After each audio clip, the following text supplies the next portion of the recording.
पांडे कहते हैं कि गठबंधन में बहुजन समाज पार्टी के लिए दरवाजे खुले हैं, निर्णय मायावती को लेना है, इसको आप कैसे देखते हैं? देखिए, जो गठबंधन हो गया, सीटों का बंटवारा हो गया और आपको पता होगा 25 तारीख को कार्यक्रम में शामिल भी होने में जा रहा हूं और बहुत जल्दी तारीख आ जाएंगी। अभी जरूरत यह है कि जनता को मुद्दे समझाना, भारतीय जनता पार्टी जिस तरह की साजिश करेगी उससे अपने कार्यकर्ता और जनता को बचाना, क्योंकि जिस तरह का उनके पास सोशल मीडिया का नेटवर्क है, जिस तरह से संसाधन उनके दिखाई दे रहे हैं, अभी आपको जानकारी हुई होगी कि किस तरीके से उन्होंने चंडीगढ़ का वोट लूटा था। मान लीजिए ये तो बैलेट से वोट पड़े थे, इसलिए लोगों को पता लग गया कि बैलेट में हेराफेरी हुई है। मान लीजिए मशीन से वोट पड़ा होता तो मशीन को कहां से खोलते हम, कहां से कोई देख पाता? तो ये तो बैलेट की वजह से इनकी चोरी पकड़ी गई, वोट की लूट पकड़ी गई। भारतीय जनता पार्टी एक गिरोह की तरह काम कर रही है, राजनीतिक दल नहीं है। भारतीय जनता पार्टी एक गिरोह की तरह काम कर रही है, ये कोई राजनीतिक दल नहीं है। सोचिए सुप्रीम कोर्ट ने क्या कहा कि ये तो लोकतंत्र खत्म कर देंगे। सुप्रीम कोर्ट ने बाद में क्या फैसला लिया कि जिसको बैलेट से हराया था उसको जिताया सुप्रीम कोर्ट ने। एक आस और उम्मीद जगी है कि जनता जागरूक हो जाए। ये वोट लूटने का काम करते हैं, ऐसे लोगों को सबक सिखाने की जरूरत है आने वाले चुनाव में। आपने राजा भैया के लिए कहा कि उनका स्वागत है, तो क्या पिछली कड़वाहट और जो कुछ कहा वो सब आपने भूल के माफ कर दिया? देखिए, सबसे बड़ी बात यह है कि जितने भी दल भारतीय जनता पार्टी को समर्थन दे रहे हैं उनके माननीय सदस्य मंत्री बनना चाहते हैं। कोई दल ऐसा नहीं है भारतीय जनता पार्टी को जो समर्थन दे रहा हो जो मंत्री न बनना चाहता हो या विभाग न बदलना चाहता हो। अभी सबसे ज्यादा संकट तो बीजेपी पे है, क्योंकि बीजेपी सबको बुला रही है और कह रही है आपको मंत्री बना देंगे और शपथ किसी को दिला नहीं रहे। तो विधायक तो निराश होंगे ही, दुखी होंगे। और जो विधायक या जो दल का नेता किसी और दल को समर्थन करना चाहेगा तो उसको जरूर साथ लाने का काम समाजवादी लोग करेंगे। कि उनको धमकियां मिल रही है, किसको? आम आदमी पार्टी ने अभी पीसी की है, उनको धमकियां मिल रही है कि अगर गठबंधन से कोई समझौता किया तो ईडी और सीबीआई तैयार है, अरविंद केजरीवाल को गिरफ्तार करेगी। अरे ये कोई नई बात है? आप बताओ, आप तो पत्रकार साथी हो, आप अगर सरकार के खिलाफ कोई खबर चला देते हो तो आप पे एफआईआर दर्ज हो जाती कि नहीं हो जाती? तो ये कोई बात समझाने की और जानने की है। आप सब बात जानते हो, अगर आप भी कोई सही सच्ची खबर चला दें तो आप पे भी एफआईआर हो जाएगी कि नहीं हो जाएगी? आपको धमकी वाला फोन आएगा कि नहीं आएगा? एसओ साहब का फोन आएगा कि नहीं आएगा? तो जैसे पुलिस है यहाँ वैसे ही विभाग ईडी है।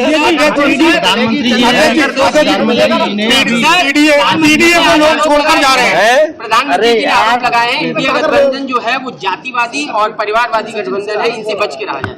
देखिए, कोरोना के समय पे हम लोगों ने एक वो प्रचार सुना था, 2 गज दूरी, और अभी आपने देखा होगा कितने कदम की दूरी थी। ये तो दूरी पहले ही बनाए हुए हैं सरकार से। और फिर ये जो मिल्क प्लांट है उसी का उद्घाटन हुआ है ना। अमूल का प्लांट सुनने में आया कि उद्घाटन होने जा रहा है। ये अमूल के प्लांटों को लाने का काम समाजवादी सरकार में हुआ था। मुझे याद है सबसे पहले भोगनीपुर, उसके बाद लखनऊ में, और तीसरे का एमओयू हुआ था वाराणसी में। सरकार को बताना चाहिए कि इसके अलावा क्या इन्वेस्टमेंट आया है अमूल का, और इसके साथ साथ समाजवादी सरकार में जो किसानों को उनके दूध की सही कीमत मिल सके इसके लिए पराग को 2000 करोड़ से ज्यादा बजट दिया गया था, और इसी फिरोजाबाद में लगभग 100 करोड़ रुपए पराग को दिए गए थे। मुझे सुनने में आया है कि जो मशीनें, जो इक्विपमेंट्स, जो प्लांट की जरूरत की चीजें उस समय आई थी 100 करोड़ की, वो सब धूल खा रही हैं, मशीनें खराब हो रही हैं, बर्बाद कर दिया। तो इन्हें सरकार को बताना चाहिए कि पराग में या अमूल में या और डेयरियां हैं उनमें क्या सुधार लाए। हम तो अपने यहाँ का जानते हैं, यूपी का पहला काऊ मिल्क प्लांट, यूपी का पहला पराका काऊ मिल्क प्लांट कन्नौज में, उमरदा में समाजवादियों ने लगाया था। और इसलिए लगाया था कि किसान अगर अपने गाय का दूध उस प्लांट को देगा तो भैंस के दूध से 4 रुपए ज्यादा गाय के दूध का पैसा दिया जाएगा। उसका उद्घाटन प्रधानमंत्री जी ने और हेमा मालिनी जी ने किया था। वो प्लांट बंद हो गया। सोचिए, वर्ल्ड क्लास टेट्रा पैकिंग से लेकर के सब मिल्क के जो प्रोडक्ट बनने थे वो काऊ मिल्क के प्रोडक्ट बनने थे, उस प्लांट को इन्होंने बर्बाद कर दिया। तो आप कल्पना कर सकते हो कि उत्तर प्रदेश को आगे लेके जाएंगे। पीडीए को लोग छोड़कर जा रहे हैं। कौन छोड़ के जा रहा है पीडीए कमजोर हो को? रहा है क्या? अरे हमें तो सुना है कि पत्रकार भी पीडीए की तारीफ कर रहे हैं। सर चंद्रशेखर को सीट मिलेगी। स्वामी प्रसाद हाँ, वो बात आनी है, अभी आखिरी में आनी है। मौर्य जी छोड़कर गए, उन्होंने अपनी पार्टी बना दी है। मैं अपने अजीम भाई को और बहुजन समाज पार्टी के बड़े नेता टीटू और पूर्व में रहे इनके परिवार से प्रधान और इनके सहयोगी साथियों का सबका स्वागत करता हूं। और रुखसाना बेगम जो मेयर का चुनाव लड़ी थी, उस परिवार से भी मेरी भेंट हुई है। वो भी आज समाजवादी पार्टी में शामिल हो रहे हैं और मदद करने के लिए उन्होंने आह्वान किया है। मैं अजीम भाई का और टीटू और इनके जितने भी सहयोगी साथी हैं उनका धन्यवाद देता हूं। और इसलिए भी धन्यवाद देता हूं कि ये बड़ी लड़ाई जो बाबा साहब भीमराव अम्बेडकर जी का संविधान बचाने की, इस देश का संविधान बचाने की, लोकतंत्र बचाने की, हमारे भाईचारा को बचाने की, आपस की जो मिली जुली संस्कृति उसको बचाने के लिए ये दोनों लोग जो साथ आए हैं, मैं इनका स्वागत करता हूं और बधाई देता हूं। और मुझे उम्मीद है कि पार्टी के लोग और हम सब लोग मिलकर के इनका वैसा ही सम्मान करेंगे जैसे पूर्व में हम लोग सम्मान करते थे। अच्छा जी, बदायूं में प्रत्याशी को बदला गया है। बदायूं में चंद्रशेखर को सीट मिलेगी क्या? नहीं, आप किस चैनल के हैं वो बता दो। मैं आज तक का हूँ। और तो आज तक को क्या चिंता है किसको सीट मिलेगी? मैं पूछ रहा हूँ आपसे, मेरा सवाल है। अरे आज तक वालों को तो खबर चलानी होगी ना, ब्रेकिंग न्यूज। तो जब ब्रेकिंग न्यूज चलेगी तो बता देंगे आपको। अच्छा जी, बदायूं के प्रत्याशी बदले रहे हैं, सीट चेंज हो गई है। क्या वहाँ कमजोर बदायूं में है प्रत्याशी कमजोर साबित हुए क्या? कौन कमजोर हुआ? जो पहले जो जैसे शिवपाल जी का आप चेहरा नहीं नहीं, देखिए ऐसा है, ये पार्टी की रणनीति है। आपको सवाल ये पूछना चाहिए कि भारतीय जनता पार्टी 80 के 80 लोगों की सीट को बदलना चाहती है, जिसमें एक बदले जाएंगे, अपनी सीट बदलना चाहते हैं और सबकी टिकट कटने जा रही है। आपको पता है फिरोजाबाद की टिकट कटने जा रही है भाजपा की, पता है? तो फिर कमजोर है क्या वो? इसका मतलब मैदान छोड़ के जा रहे हैं। आगरा की टिकट बदलने जा रही है, ये पता है आपको? तो देखिए, सब पता है इनको। देखिए, इसका मतलब ये है, इसका मतलब ये है कि आप सब जानते हो कि भारतीय जनता पार्टी के एक के अलावा सबकी टिकट कटने जा रही हैं, जो मैं समझ सकता हूं आप लोगों से, क्योंकि आसपास सब आप जानते हो, पत्रकार हो, आपस में परिचय रखते हैं, चर्चा करते हैं, तो आपको खुद पता है कि भारतीय जनता पार्टी सबकी टिकट काटने जा रही है एक के सिवा, और वो भी अपनी सीट बदलना चाहते हैं। क्या समाजवादी पार्टी और इंडिया गठबंधन 80 के 80 सीट जीतता है तो क्या समाजवादी पार्टी प्रधानमंत्री पर दावा होगी? अच्छा, आपको क्यों चिंता है इस बात की? देखिए, आप अगर खुश हो तो आपकी भावना से मैं अपनी भावना मिला दूं। आज आप जिले में भ्रमण पर आए हैं, आज का क्या उद्देश्य है? आज का उद्देश्य है कि अजीम भाई समाजवादी पार्टी में आ गए, टीटू भाई समाजवादी पार्टी में आ गए, रुखसाना बेगम जी समाजवादी पार्टी में, और बहुजन समाज पार्टी के जो पार्षद जीते और कुछ निर्दलीय पार्षद वो सब समाजवादी पार्टी में आए। तो इससे खुशी की बात क्या हो सकती है? और दूसरा, चंचल जी के इस कार्यक्रम में शामिल हो रहे हैं हम लोग। अध्यक्ष जी, क्या फिरोजाबाद की सीट कहीं फेरबदल हो सकता है? जैसे अजीम भाई भी शामिल हुए हैं, क्या फिरोजाबाद की सीट में कहीं फेरबदल? तुम्हारा चैनल चल नहीं रहा आजकल क्या?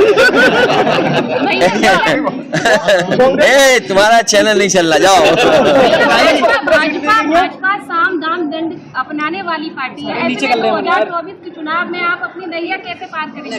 देखिए, भाजपा एक्सपोज है, और एक्सपोज इसलिए है कि आप सरसों का तेल की कीमत पता कर लो, आप दाल की कीमत पता कर लो, चीनी की कीमत पता कर लो, और जो दावा कर रही सरकार कि हम दुनिया के 5वीं अर्थव्यवस्था बन गए हैं, वो 80 करोड़ लोगों को राशन खिला रही है।